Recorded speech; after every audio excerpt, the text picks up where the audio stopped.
मुलाजमा गैर कानूनी घोषित किया गया है, कई बार बता चुके हैं।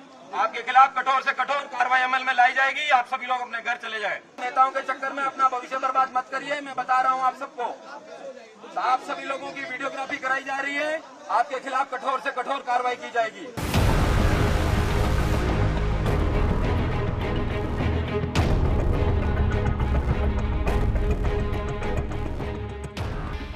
उत्तर प्रदेश के संभल जिले में जामा मस्जिद के सर्वे के दौरान जमकर बवाल हुआ। पथराव हुआ। हिंसा को रोकने के लिए पुलिस ने आंसू गैस की गोली दागी, आगजनी हुई और यहां तक कि फायरिंग भी हुई। इस घटना में 3 लोगों की मौत भी हो गई। वहीं पुलिसकर्मियों सहित कई लोग घायल भी बताए जा रहे हैं। अब बवाल के बीच संभल एसपी कृष्ण कुमार का एक वीडियो भी वायरल हो रहा है। इसमें एसपी पत्थरबाजी कर रहे लोगों को समझाते दिख रहे हैं। यहाँ तक कि एसपी खुद पत्थरबाजी कर रहे एक शख्स को हिरासत में लेते भी दिखते हैं। एसपी साहब ने कह दिया है, ये देखिए, एसपी साहब ने कह दिया है कि धर्म के ठेकेदारों में मत आइए, समाज के उन ठेकेदारों में जो उकसार है। भीड़ में से कुछ लोग आ रहे हैं, वो कह रहे हैं कि पुलिस पीछे चले जाए, हम बात कर रहे हैं। ये कौन लोग हैं जो पुलिस से ही पीछे जाने को कह रहे हैं? वो कौन लोग हैं जो पुलिस को ही समझा रहे हैं कि पुलिस अपना काम न करे?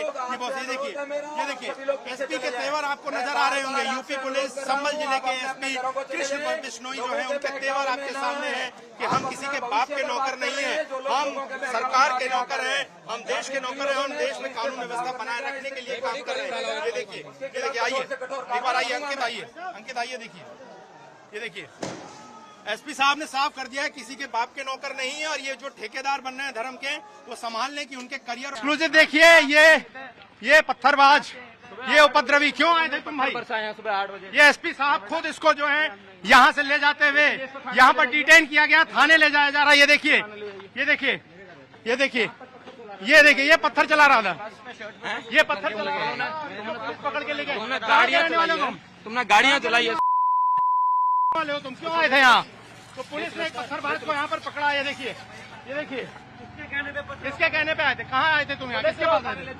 किसके पास आए थे तुम? क्या नाम तुम्हारे चाचा का? बताओ कौन है यहाँ? कहाँ रहते हो? मैं घर कहाँ है? इस मोहल्ले का नहीं है ये, खबूसराएगा, पता नहीं क्या करने आया था। एसपी खुद खड़े यहाँ पर कह रहे हैं। संभल मस्जिद सर्वे के दौरान रविवार सुबह बवाल को लेकर की जा रही कार्रवाई के बारे में भी एसपी कृष्ण कुमार ने बताया। घटना को लेकर उन्होंने हमारे संवाददाता से खास बातचीत की। संभल में आज जो कुछ सड़क पर हुआ उसको लेकर जाहिर तौर पर बहुत सारे सवाल हैं, लेकिन पुलिस ने पूरी कोशिश की कि आज लोगों को इस मामले में कंटेन करके रखा जाए। लेकिन दुर्भाग्यपूर्ण तरीके से 3 लोगों की मौत हुई है जिन्हें गोली लगी है, लेकिन पुलिस के कई जवान चोटिल हैं। और जब सर्वे चल रहा था उस दौरान जब भीड़ बहुत ज्यादा बढ़ी तो खुद एसपी जो है उस वक्त मौजूद थे कृष्ण बिश्नोई, और उन्होंने कहा कि हम किसी भी कीमत पर इस सर्वे को पूरा कराएंगे, और लगातार वो फील्ड पर मौजूद रहे। एसपी साहब उस वक्त आप दोनों लोग थे मौजूद, और जिस तरह के हालात बने थे, आपने लोगों से कहा अनाउंसमेंट के वक्त कि ठेकेदारों के चक्कर में मत पड़िए। दरअसल ये ठेकेदार कौन थे जिनके कहने पर ये छोटे छोटे बच्चे, ये महिलाएं सड़कों पर पत्थर मार रहे थे? आप स्वयं वहाँ थे और आप स्वयं वहाँ से लाइव फुटेज भी दे रहे थे टाइम्स नाउ को। बड़ा ही अनफॉर्चुनेट इंसिडेंट है, क्योंकि पीसफुली काफ़ी समय से पीछे जो जुम्मे की नमाज है वो भी पीसफुली गुजरी थी, पहला सर्वे भी पीसफुली हुआ, आज भी दोनों पक्षों की रजामंदी के बाद ही सर्वे है वो शुरू किया गया था। तो इस तरह की कोई ऐसी बात नहीं थी जिससे कि लोगों को कानून को अपने हाथ में लेने की आवश्यकता पड़े। लेकिन एकाएक आपने देखा होगा लोगों की भीड़ है वो जमी, और उसके बाद में उन्होंने पुलिस पे पथराव किया। पुलिस ने अपना जितना bare minimum non lethal force है उसको यूज करते हुए उनको खदेड़ने का प्रयास किया, और आपस में 3 फ्लैंक से जब ये लोग लड़े हैं उसमें क्रॉस फायरिंग भी हुई है। और जब मामला सारा शांत हुआ उसके बाद में में द्वारा वहाँ पे चेकिंग की गई है, तो कई सारे खोखे भी वहाँ पे बरामद हुए हैं, जिसमें जो 15 बोर के, 32 बोर के, इस तरीके के कई सारे कंट्री मेड वेपन्स के खोखे बरामद हुए हैं। तो उन सबको पुलिस द्वारा बरामद किया गया है और विधिक कार्रवाई वो सुनिश्चित की जा रही है। वर्तमान में शांति व्यवस्था कायम है और करीबन 21 लोगों को हिरासत में लिया गया है, जिसमें से 2 महिलाएं भी है। आज दोपहर में जब वहाँ से थाना संभल क्षेत्र से जब शांति व्यवस्था थी, थाना नकासा क्षेत्र में जब सूचना मिली पत्थरबाजी की, तब जब यहाँ पे मेरे और डीएम साहब द्वारा आए गए तो छत से महिलाओं द्वारा पत्थरबाजी की गई और एक कंट्री मेड वेपन से फायर भी हुआ, जिस फायर की वजह से मेरे पीआरओ के पाँव में गोली भी लगी है।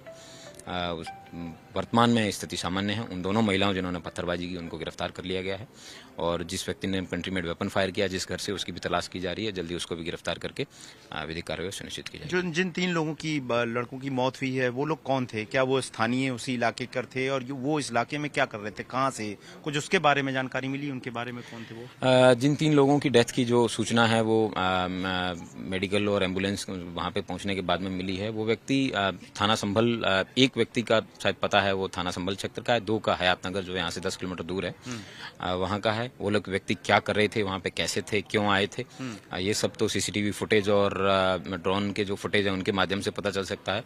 लेकिन ये दुखद है कि 3 लोगों की डेथ हुई है। इन लोगों का जो मजमा है वो नाजायज है।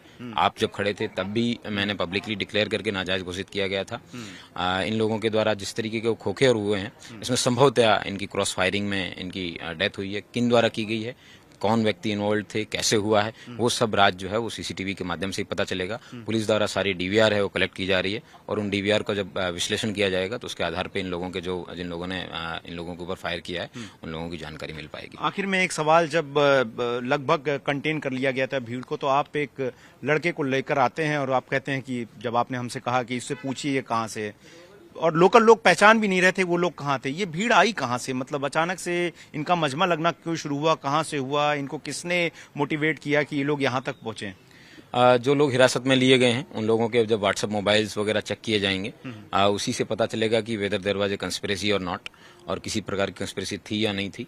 और अभी उनके मोबाइल वगैरह सबका विश्लेषण किया जा रहा है और जिन पुलिसकर्मियों के पांव में चोट वगैरह लगी है और एक मेरे पुलिसकर्मी है थाना गुन्नौर के कांस्टेबल है, उसके हेड इंजरी भी हुई है और सीरियस हेड इंजरी है जिसमें उसकी फ्रंटल बोन का फ्रैक्चर है। वो काफी क्रिटिकल कंडीशन में है। उसका मेरठ मेडिकल कॉलेज में ट्रीटमेंट किया जा रहा है। इस परिस्थिति में मैं यही कहूँगा कि जितनी भी फुटेज है सबका हम विश्लेषण करेंगे और जो दूध का दूध है वो पानी का पानी हो जाएगा।